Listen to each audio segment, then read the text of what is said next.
Once upon a time, in the grand city of Babylon, there lived a mighty king named Nebuchadnezzar. He was the most powerful ruler of his time, known for his grand palaces, towering walls, and the famous hanging gardens of Babylon, one of the 7 wonders of the ancient world. One night, King Nebuchadnezzar had a strange and troubling dream. He saw a giant tree that reached up to the sky, providing shelter and food for all creatures. But suddenly, a holy messenger from heaven came down and ordered the tree to be cut down, leaving only the stump and roots.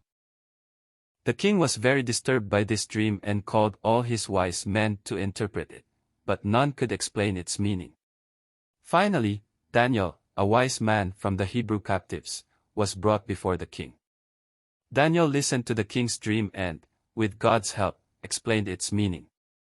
He told the king that the great tree represented Nebuchadnezzar himself. The cutting down of the tree meant that the king would lose his kingdom and live like a wild animal until he acknowledged that God was the true ruler over all the earth. King Nebuchadnezzar was amazed by Daniel's interpretation but soon forgot the warning.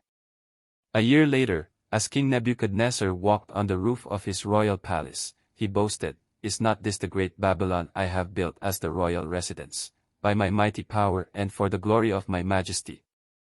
At that very moment, a voice from heaven declared that the kingdom had been taken from him. Nebuchadnezzar was driven away from people and lived like an animal, eating grass and being drenched by the dew of heaven.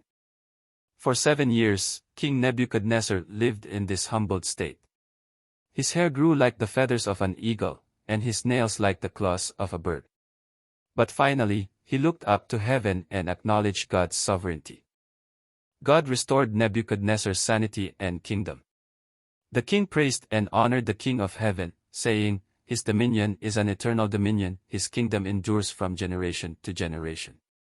King Nebuchadnezzar learned a valuable lesson. True greatness comes from recognizing and honoring God, not from boasting about one's own achievements.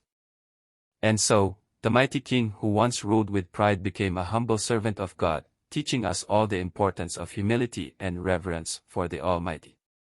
If you like this video, please don't forget to like, share, and comment.